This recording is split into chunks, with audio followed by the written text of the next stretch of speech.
The concept of government goes back to the dawn of civilization. Originally, government meant the establishment of laws to rule over the people, to keep them civilized and stop them from hurting and exploiting each other. Laws were originally decided by consensus among the people. The people themselves maintained the rule of law. But as time went on, some people stepped forward, offering to dedicate their lives to serving the law, relieving the burden from the people. The first to do this were philosophers from among the people. These philosophers would meet each other and pass on what the people wanted. They were supposed to be messengers entrusted with the will of the people. But where there is power, there are those who pursue that power, and those who pursue power abuse power. These leaders conspired to make laws on their own, but they couldn't enforce them. They needed to invent the police, those who dedicate their lives to enforcing the established law. Police are the enforcers of policy, written by politicians. All three words, police, policy and politician, come from the Greek root word polis, which means a city-state. Each city-state would have its own laws and independent civilization. For some, this meant a single ruler in the form of a king, who had absolute power over his subjects. Civilization of many kinds went on long before the Greeks, but our Western civilization today is based on the Greek polis. Originally, democracy was supposed to mean the rule of the people, but as government has always been, the reality is the rule of the few.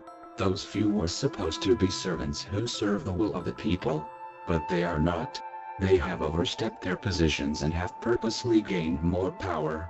Step by step, they represent their own interests. Methods have been put in place to counter the corruption of government, but the corruption runs deep. The worm was in the apple since the beginning. Every effort to counter corruption has been worked around. The problem was when people stopped doing it for themselves, and let politicians and police do the work for them. It was an opportunity for evil to thrive, and thrive it has. Politicians pay lip service to the people they are supposed to serve, while they secretly abuse the inappropriate level of power entrusted to them. The vast majority of people attracted to politics are the very same psychotes with an uncontrollable lust for power. Psychotes have gained a monopoly on politics, and they decide who can be a politician. Anyone who is a threat to their power abuse is attacked. Since politicians control the law and the police, anyone who stands in their way doesn't have a chance. Most people know by now that the government is entirely corrupt. They mistakenly believe that they can vote in a better government, when all major parties are overrun with the same psychotes that are in power. To make it worse, in their grasp for power, politicians have sold their own people out in order to get into power. They have sold out to foreign interests, and are plundering the very countries they are supposed to serve and protect. Most people do not believe in major political parties anymore. There is a battle going on where minor political parties are rising to the top, and threaten the schemes of the established government. But major political parties are still winning the battle, since they're using immigration to import uneducated voters who only care about what they can get from the government. The government bribes these immigrants for votes, by serving their interests at the cost of the people who built their country. As a result, the people who built their country are rising up in protest, as the government desperately persecutes, censors and smears them in the media. This is happening in all Western countries.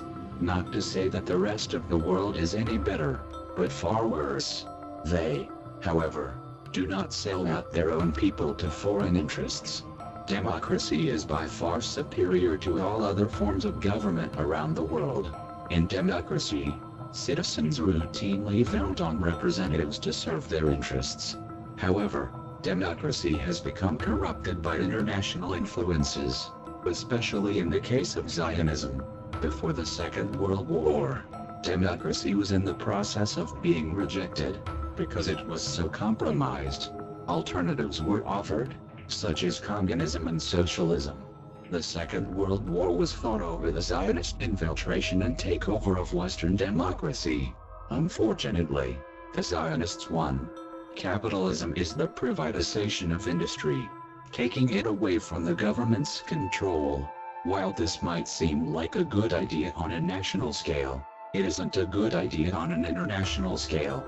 It allows corporations to infiltrate and take over foreign countries by monopolizing their industries. Through industry, political influence can be applied. While controlling an industry, a corporation can hold the government hostage, lobby for influence and fund their political campaigns to put their puppets into power. Capitalism is the means by which Zionists have taken over Western governments and industries. Not only Zionists but all manner of international powers that have taken over the West and continuously plunder it. Through capitalism, politicians are bought out and serve the international plunder of their own people.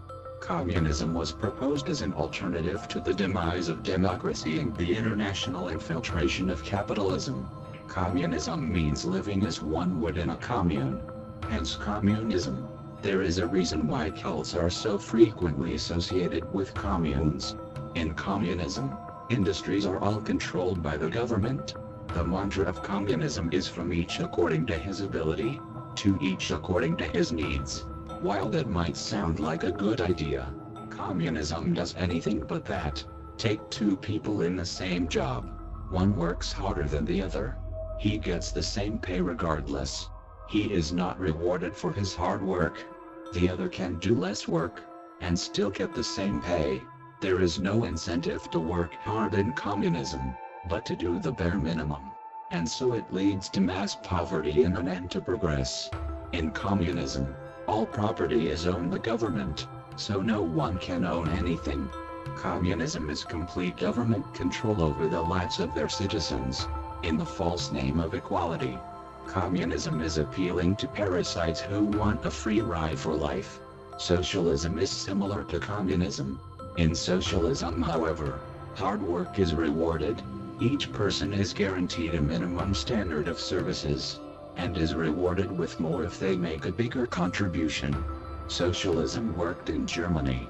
Socialism turned Germany from a plundered nation living in extreme poverty, oppression and debt, into the greatest powerhouse in the world, in just a few years. Before the Zionists attacked Germany in World War II, Adolf Hitler was admired around the world for the dramatic change his National Socialism did for Germany. Socialism worked for Germany, because Germans had fresh experiences of being plundered by other nations. They were driven to work hard, and inspired by Adolf Hitler. Without that drive and inspiration, socialism doesn't work. This is why socialism hasn't worked in the non-Western world.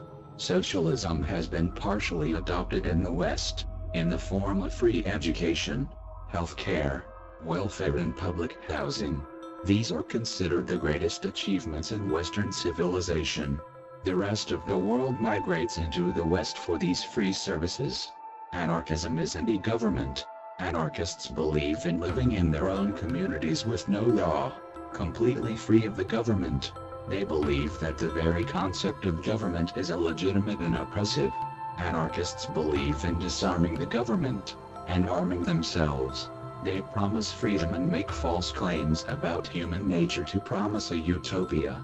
They believe that with government out of the way, people will be civilized and live in harmony with each other. But the truth is, evil exists in the world. Without an armed government to defend you, armed anarchists can come in and take over, becoming the new government. That is the trick anarchists play. They promise everything, but the catch is you have to disarm. Once disarmed, they arm themselves and take over. Anarchists are con artists, hypocrite opportunists who seek to exploit public trust. They have no respect for the rule of law and common sense morality. They want the power to do as they please without consequence. They will never practice what they preach. We live in a world where these political ideologies dominate. These ideologies are at war with each other, each trying to establish itself throughout the world. None of these ideologies are the answer to the world's problems. The answer is in the long-forgotten, true ways of Anonymous, which is beyond all ideologies.